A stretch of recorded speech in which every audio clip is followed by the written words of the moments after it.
to Discord dan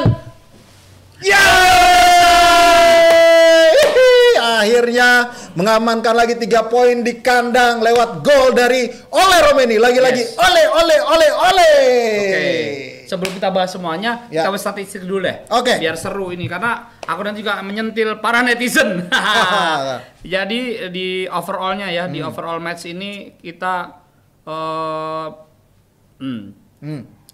agak-agak ball position kita itu ternyata 48 untuk kita 52 sama mereka. Itu kalau gue pikir karena di menit akhir itu memang China lebih menguasai. Ya, itu terutama memang di babak kedua. Iya, di babak kedua memang kita secara ball position memang kalah dibandingkan lawan karena 40 berbanding 60. Tapi di babak pertama kan kita beda. Di babak pertama kita itu menang 56 44. Artinya memang di babak kedua memang kelihatan sekali.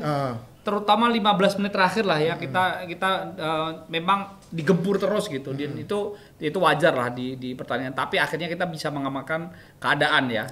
Dan untuk total shotnya kita cukup banyak jauh perbandingannya 13 lawan 5. Jadi kita 13 shoot, mereka cuma 5. Sedangkan shoot on targetnya kita 3, mereka 1. Sedangkan big chance-nya mereka tidak punya, kita punya 1. Corner kick-nya mereka lebih banyak 5 dan Indonesia 3. Sedangkan tuh passing-nya ada 80 di kita, 84 di mereka. Sedangkan yellow card-nya kita sama-sama dapat 2 ya di pertandingan ini. Jadi menurut saya ini cukup bagus. Sedangkan untuk penyerangan tadi ada big chance, ada corner kick sudah kita bacakan. Touch opposition position itu ada 26 berbanding 11. Jadi kita lebih banyak menyentuh bola ya, menguasai bola. Offset-nya kita sekali, mereka 0, artinya kita secara penyerangan lebih banyak kan, walaupun cuma 1 offset gitu. Sedangkan free kick-nya kita 16 kali, mereka 12 kali. Untuk itu untuk penyerangan. Sedangkan defense kita melakukan 12 kali foul, mereka 16 kali. Lalu ada tackle-nya kita 82% berbanding 76%. Sedangkan untuk duel menang duel kita 58 kali menang, lawan hanya menang 44 kali. Sedangkan untuk clearance kita 16, mereka 26. Intercept-nya kita 6, mereka 8. Dan untuk goalkeeper save-nya kita 1, mereka 2. Dan itulah catatan yang ada di pertandingan yang dimenangkan Indonesia malam ini. Iya, yang pasti kalau melihat dari statistik itu memang pertama adalah debut Emil berjalan baik di GBK. Dia berhasil clean sheet. Betul. Di laga debutnya bersama timnas Indonesia. 1 penyelamatan tadi sudah langsung ungkapkan, bahkan ya ini membuktikan bahwa memang agak kesulitan China untuk bisa melakukan tembakan ke arah gawang. Tapi overall kalau ngomongin Emil, kinerja lini belakang juga layak diacungin jempol. Iya, betul banget. Itu dengan nyaris tidak ada kesalahan yang berarti ya dari 3 back kita ini. Jay Ijes, Rizky Ridha dan Justin Abner yang memang sudah menjadi klop ya. Yang utama di 3 belakang. Ini cukup menarik. Ini kayaknya ini akan menjadi semacam udah fondasi utama. Iya, agak mulai dipatenkan ya 3 pemain ini dengan penampilan hari ini di pertandingan ini. Jadi kalau kita ngomong Emil debut bagus tapi depannya tidak bagus juga. Iya juga, betul. Tapi memang overall secara unit kita terutama pertahanan kita cukup baik lah. Bagus. Dan yang paling menjadi sorotan tadi adalah banyak sekali pemain dari kompetisi dalam negeri dari Liga 1 yang dipasang sebagai starter. Mungkin ini yang terbanyak ya sepanjang putaran ketiga.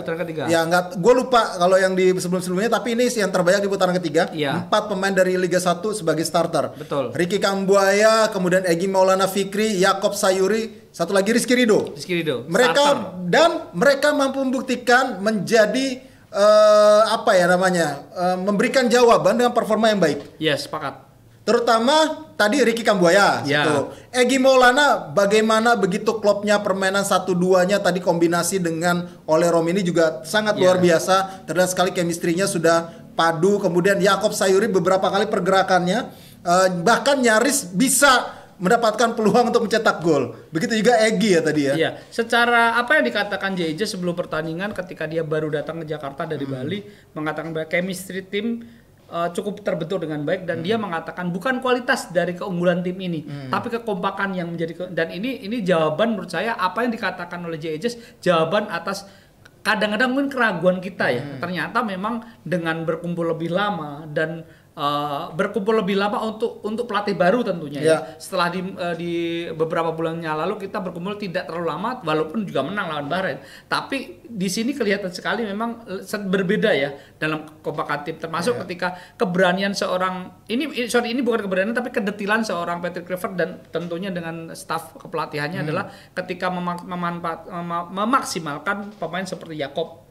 Walaupun Jakob bisa dikatakan tidak terlalu istimewa beda dengan beberapa, tapi Jakob cukup punya peran baik lah gitu. Terus kita tahu gol itu bermula dari siapa? Dari Ricky Kambuaya. Dan beberapa itu adalah mungkin sebelum itu sudah 3 atau 4 kali dia ditarik, dijatuhin, pokoknya dijegal lah. Habis-habisan pergerakan Ricky itu. Artinya pergerakan Ricky Kambuaya ini cukup baik. Merepotkan lini pertahanan dari China. Dan satu lagi, sedangkan untuk Egy Maulana Fikri penguasaan bolanya cukup baik. Baik tadi.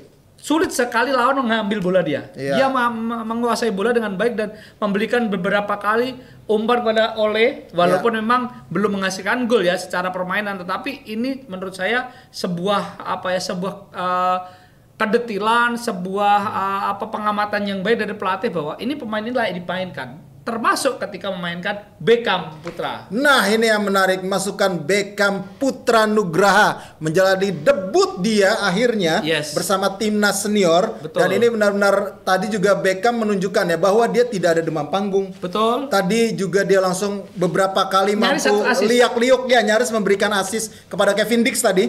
Sayangnya tadi memang eksekusi Kevin Dix ditepis sama kiper China.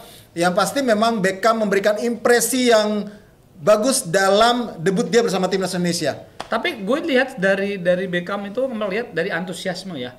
Mulai dari dia mau masuk aja dengan gestur yang sangat pede gitu. Menurut saya ini modal bagus bagi seorang Beckham. Debut dia bermain sangat baik. Hampir memberi assist. Kalau tadi jadi gol dari Kevin Dix ini debutnya makin istimewa. Tapi catatannya adalah kembali dah beberapa netizen sebelumnya kan ketika kita siapa yang akan dicoret, salah satunya dimasukkan nama Beckham.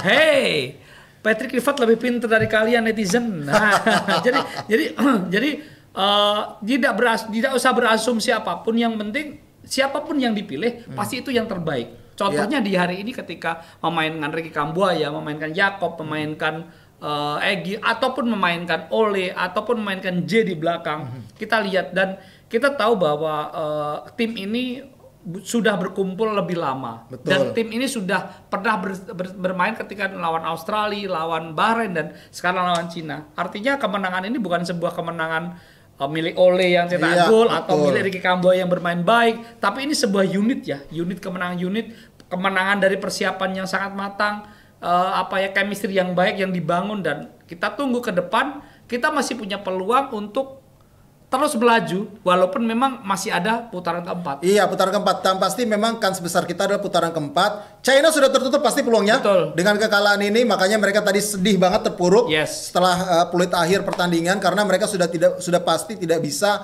melangkah ke putaran keempat. Sudah tertutup peluangnya dan mereka ada di posisi akhir. Kita tinggal menunggu hasil Arab Saudi sama Bahrain malam ini. Sementara ini Bahrain tertinggal 1-0 dari Arab Saudi. Berarti kalau Bahrain kalah, kita sudah otomatis lolos ke putaran keempat. Iya, jadi gini hitungannya, kita sekarang kan poinnya 12 ya. 12. Poinnya 12. Bahrain itu maksimal adalah 12 poin. 12 poin. Jadi Bahrain sekarang posisi 6 dan sekarang kita di syuting hari ini syuting kita itu habis pertandingan Indonesia lawan Cina dan pertandingan Bahrain menjamu Arab berlangsung sekitar setengah jam dan Bahrain tertinggal. Artinya kalau Bahrain tertinggal ini akan seru di pertandingan terakhir. Apa serunya? Perebutan juru kunci.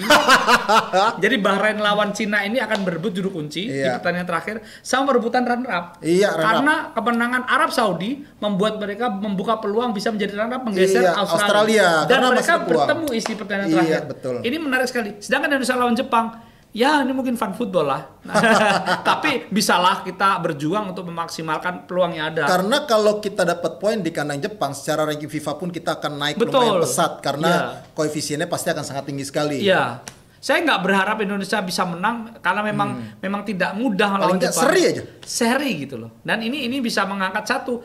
poin pentingnya adalah mengangkat FIFA poin moral juga penting untuk modal ke putaran keempat. Karena putaran keempat ini pasti kita akan kebanyakan bertemu dengan tim-tim dari Timur Tengah. Yes. Ini sudah pasti ya, tim-tim Timur Tengah tuh banyak banget nanti ada di putaran keempat. Mudah-mudahan kalau misalnya memang kita bisa terpilih sebagai tuan rumah di putaran keempat itu, karena kan sistemnya sentralisasi ya. Betul. Sentralisasi venue dan semua kemarin sudah pada bidding, Indonesia juga ikutan bidding untuk putaran keempat karena memang realistisnya itu ya, memang karena ya udah melihat Australia memang kasnya lebih besar lah. Yang akhirnya mudah-mudahan nanti dipilih sama AFC salah satunya tuan rumahnya dari Indonesia karena cuma 2 grup. Betul. Jadi ada 6 tim dibagi 2 grup. Ya. Peringkat pertama di masing-masing grup langsung lolos Piala Dunia. Yang peringkat masih ada playoff lagi. Playoff kelima, nanti pemenangnya diadu lagi sama wakil Afrika kalau nggak salah. Kontinen yang lain ya. Jadi masih panjang sebenarnya. Peluangnya masih ada. Tapi yang pasti gini, di putaran keempat nanti lawan kita kemungkinan besar ya. Irak, Oman, Qatar, di Uni Emirat Arab. Kalau Arab kalau misalnya di peringkat ketiga ya berarti tapi tidak bisa kan dalam satu grup kan.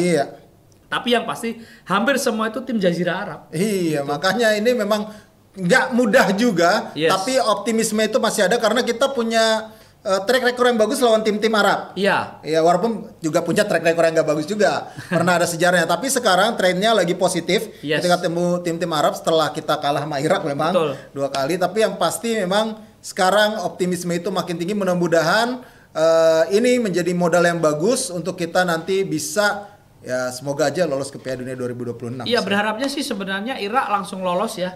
Lolos langsung dari putaran ketiga ini. Lalu kita ketemunya antara Oman atau tim yang lain.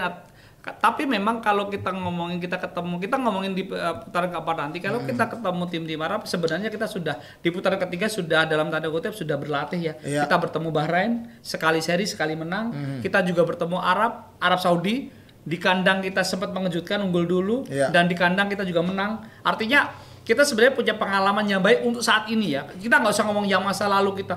Sekarang yang kita tatap adalah sekarang yang sekarang ada dan pengalaman baik yang ada di putaran ketiga. Jadi ini bekal putaran keempat. Makanya sebenarnya nggak perlu misalnya ya nanti akhirnya tuan rumahnya di sana atau bukan di Indonesia. Kita sebenarnya punya semacam nilai moral yang tinggi karena kita sebenarnya tidak kesusahan kok. Lawan Bahrain di kandang Bahrain kita juga hampir menang. Lawan Arab di kandang Arab juga kita hampir menang. Di kandang sendiri kita menang lawan Bahrain lawan Arab, artinya ya modalnya cukup baik gitu. Iya, memang ya mudah-mudahan aja semakin solid nanti karena memang persiapannya juga semakin matang. Nanti yang pasti Patrick Kluivert agak bingung nih karena 25 pemain yang akan dibawa ke Jepang dengan masuknya Martin Paes dan Marcelo Ferdinand, siapa yang akan tercoret nanti? Nah itu yang pasti bingung. Kalau posisi penjaga gawang mungkin masih bisa direka-reka ya.